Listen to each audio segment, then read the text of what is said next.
দেখছেন কলকাতা টিভি, আপনাদের সঙ্গে এই মুহূর্তে রয়েছে আমি অভিক। শুরু করছি জেলার সারাদিন। আর প্রথমে অবশ্যই নজর রাখবো বসিরহাটের দিকে, কারণ বসিরহাটের সন্দেশখালী ফের একবার রণক্ষেত্রে চেহারা নিল। আজ সকাল থেকেই সেখানে থানা ঘেরাও কর্মসূচি নেয় বিজেপির কর্মী সমর্থকরা এবং সন্দেশখালীতে সেখানেই বিজেপির এই বিক্ষোভকে কেন্দ্র করেই ধুন্ধুমার পরিস্থিতির সৃষ্টি হয়। তৃণমূল নেতার যোগসাজশে ভাইরাল ভিডিও বানানো হয়েছে, এই অভিযোগ তুলে আজকে থানা ঘেরাও করে বিজেপির কর্মী সমর্থকরা।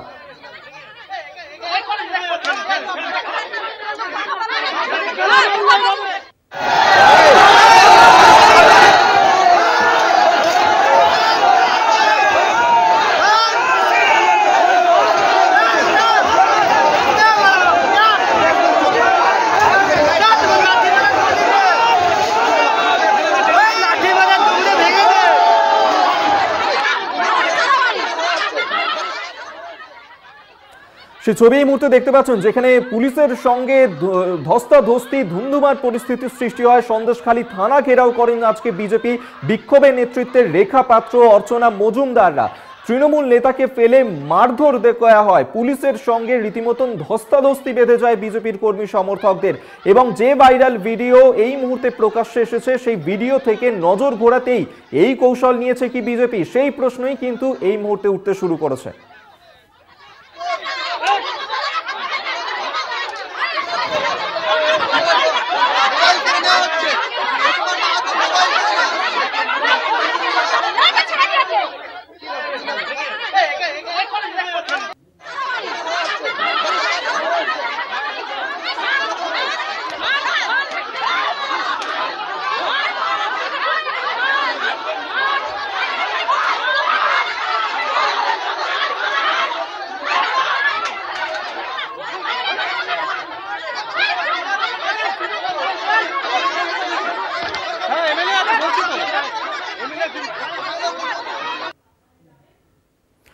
এরপর যে খবরের দিকে নজর রাখবো, যে দুর্নীতি ইস্যুতে বিজেপির হাত থেকে তাস বেরিয়ে গেছে, সন্দেশখালী তাই জিয়ে রাখতে হবে।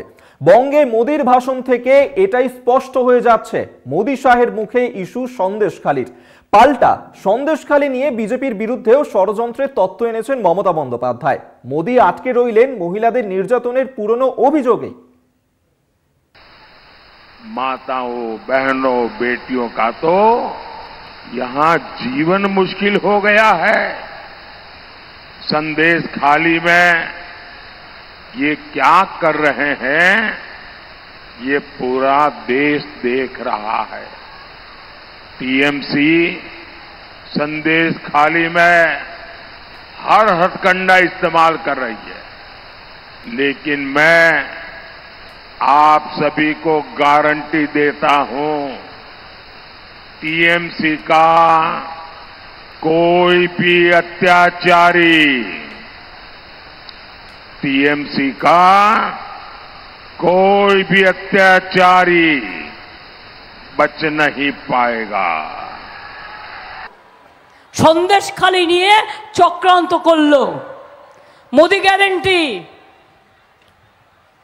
বেচারা মা বোনেরা জানেও না ওখানকার যে তাদের নামে তাদের হাত দিয়ে কি লিখিয়েছে। খবরদার কেউ কিছু লিখতে গেলে লিখবেন না, তাদের দিয়ে লিখিয়ে চক্রান্ত করেছে, ষড়যন্ত্র করেছে। আর করে বলছে पूरा देश देख रहा है। अरे पूरा देश का टीवी तो आप चलाते हैं, इसी के लिए देख रहा है। टीवी तो असल बात नहीं करता है, असल कथा तो टीवीर लोकेरा बोले ना। বাংলায় মোদির প্রচারের মাঝেই সামনে এলো সন্দেশখালীর দ্বিতীয় স্টিং ভিডিও। আন্দোলন চালিয়ে যেতে ৭২ জন মহিলাকে ২০০০ টাকা করে দেওয়া হয়েছে। এছাড়াও অস্ত্র উদ্ধার নিয়েও কথোপকথন রয়েছে এই ভিডিওতে। ফের বিস্ফোরক বয়ান বিজেপির মণ্ডল সভাপতি গঙ্গাধর কয়ালের। মোদির প্রচারের মধ্যেই ভাইরাল সন্দেশখালীর দ্বিতীয় ভিডিও। ৪৬ মিনিট ৭ সেকেন্ডের দ্বিতীয় ভিডিওই উঠে এলো সন্দেশখালীর আন্দোলনকারীদের টাকা বিলি নিয়ে কথোপকথন। পাড়ায় পাড়ায় ঘুরে আন্দোলনকারী মহিলাদের টাকা বিলি নিয়ে আলোচনা। নাম ও মোবাইল নম্বরের তালিকায় তৈরি নিয়েও কথা হয় ভিডিওয়ে। ৭২ জন মহিলাকে এক দফায় ২০০০ টাকা করে দেওয়া হয় বলে ভাইরাল ভিডিওয় দাবি গঙ্গাধর কয়ালের। এই যারা প্রতিবাদ করেছিল, আন্দোলন করেছিল সেই সময়, তাদের মধ্যে কত মহিলা অলরেডি টাকা পেয়েছে, কিছু হলেও পেয়েছে। অলরেডি কত হবে সংখ্যা? 72 জনের মতো পেয়েছে। 72 জনের মতন পেয়েছে। একবার পেয়েছে না দুবার তিনবার? একবার। আন্দোলনকারী মহিলাদের যে টাকা পয়সা দেওয়া হয়েছিল অ্যামাউন্ট কি ছিল? 2000 বেশি ছিল। ভোটের সময় বুথপিছু মহিলা এবং পুরুষ নির্বিশেষে 5000 টাকার মদ এবং মাংস লাগবে বলে দাবি করা হয় ভাইরাল ভিডিওয়। 5000 টাকা যদি ধরা হয় পার বুথ, তার মানে আপনার হচ্ছে 50টা 5 বছর 25 লাখ টাকা বেরিয়ে যায়। ভোটের সময় 50টি পিস্তল এবং 12 রাউন্ড করে গুলি লাগবে। ভাইরাল ভিডিওয় দাবি গঙ্গাধর কয়ালের। ভোটে কিভাবে জেলিয়াখালী, কোড়াকাটি, মণিপুর, সন্দেশখালী সহ একাধিক জায়গায় অস্ত্র ঢোকাতে হবে সেই বিস্ফোরক কথোপকথন উঠে আসে এই ভিডিওয়। পিস্তলই লাগবে বেশি। কটা পিস্তল লাগবে? কোড়াকাটির জন্য 30 আর মণিপুরের 20, 50টা হলে ঠিক আছে। সন্দেশখালীর মহিলাদের বিরুদ্ধে ষড়যন্ত্র, দাবি বসিরহাটের বিজেপি প্রার্থী রেখা পাত্রের। অবশ্যই এটা টিএমসি চাল। এখন দেখুন আমার উপরে নানা রকমভাবে আটক করেছে, সেটাই সফল হতে পারেনি। এখন সন্দেশখালীর মা বোনেদের উপরে নানা রকমভাবে অনেক ভিডিও সামনে আসবে, খতিয়ে দেখে দোষীদের ধরার দাবি দিলীপ ঘোষের। ভিডিও নতুন কিছু না, অনেক ভিডিও আসবে যাবে, যেহেতু ওখানে তদন্ত চলছে কোর্টের নির্দেশে, এই সব কিছু তার তদন্তের মধ্যে আনা উচিত। যেই চক্রান্ত করুক, মানুষকে বিভ্রান্ত করুক, সে আইনের উপরে নয়, তার ব্যবস্থা হয়। একের পর এক ভিডিও তৃণমূলের দাবি জোরালো করছে, ফের বিজেপিকে আক্রমণ ঘাসফুল শিবিরের। আমরা বারবার বলছি যে সন্দেশখালীতে একটা পরিকল্পিত মিথ্যা ঘটনা। তারপর গঙ্গাধর কয়াল, যিনি সন্দেশখালী মণ্ডল 2-এর সভাপতি, প্রথম তার ভিডিও বার্তায় পরিষ্কার জানা গেল যে কোনো ধর্ষণের ঘটনা না ঘটা সত্ত্বেও মাত্র 2000 টাকা দিয়ে মহিলাদের মিথ্যা করে ধর্ষণের মামলা করতে বলা হয়েছে। এবং সর্বোপরি গতকাল যে আবার ভিডিও সামনে এসেছে, অর্থাৎ সত্যকে চেপে রাখা যায়নি, সত্য উদ্ঘাটিত হয়ে পড়েছে। থেকেই দাবি করেছিলাম সন্দেশখালী মহিলাদের উপর যে নির্যাতনের অভিযোগ ছিল এগুলো পরিকল্পিত এবং চক্রান্ত। এবং আমরা দেখলাম পরপর ভিডিওতে গঙ্গাধর কয়াল নিজেই স্বীকার করছেন যে তার পরিকল্পনা কিছু। সন্দেশখালী আন্দোলনকে নষ্ট করার পিছনে বিজেপির হাত রয়েছে। পরিবর্তিত পরিস্থিতিতে নিজেদের পালে হাওয়া টানতে তৃণমূলী ভিডিও সামনে আনতে পারে, দাবি সিপিএম-এর। সন্দেশখালীর মানুষ দেখলো তাদের গণতান্ত্রিক আন্দোলন ছিল, সেই আন্দোলনকে রাজনীতিতে রূপ দিল বিজেপি। বিজেপি এখন নিজের অস্তিত্ব হারাতে বসেছে, লোক সরে যাচ্ছে। অন্যদিকে তৃণমূল দেখছে এই সুযোগে যদি আমি একটা অক্সিজেন পেতে পারি তাহলে বামফ্রন্টের বিরুদ্ধে আমি লড়তে পারব। রাজ্যের প্রধানমন্ত্রীর সফরের দিনেই সন্দেশখালীর ভাইরাল ভিডিও ফের সামনে। সন্দেশখালীতে হাওয়া ঘুরছে, বিজেপি থেকে হ্রাস চলে যাচ্ছে তৃণমূলের পালে। সঞ্জিত চক্রবর্তীর রিপোর্ট, কলকাতা টিভি। জেলা সারাদিনে এখন সময় একটা ছোট্ট বিরতির পর আবারও ফিরছি, সঙ্গে থাকুন। জেলা সারাদিন নিয়ে ফিরে এলাম বিরতির পর। আর এই যে লোকসভা নির্বাচন, সেই লোকসভা নির্বাচনে সিএএ প্রসঙ্গ নিয়ে একাধিক তর্ক বিতর্ক শুরু হয়েছে। এবার সেই সিএএ প্রসঙ্গই শোনা গেল মিঠুন চক্রবর্তীর গলায়। তিনি বলেছেন যে বিজেপি মুসলমানের দুশ্মন নয়, সিএএ এর পরিপন্থী নয়, এমনটাই কিন্তু বলেছেন আজকে মিঠুন চক্রবর্তী কি বলেছেন এই প্রসঙ্গে শোনাবো আপনাদেরকে। বিজেপি মুসলমানদের দুশ্মন নয়,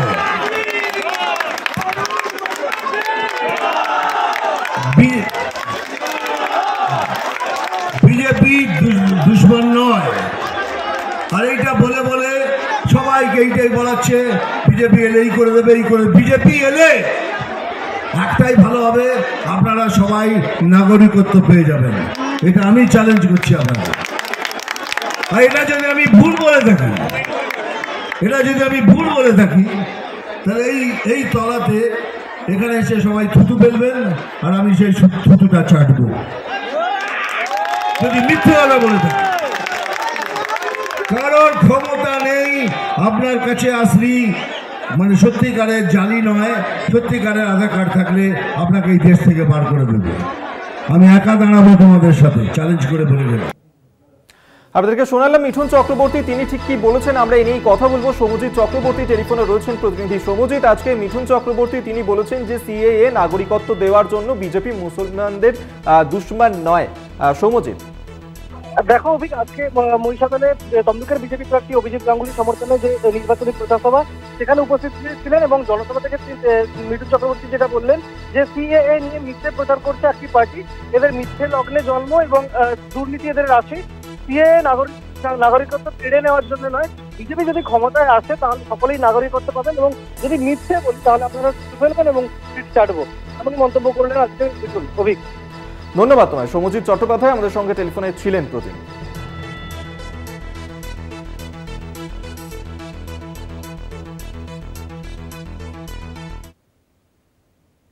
জেলা সারাদিনে এখন সময় আরো একটা বিরতি, ফিরছি বিরতির পর, সঙ্গে থাকুন।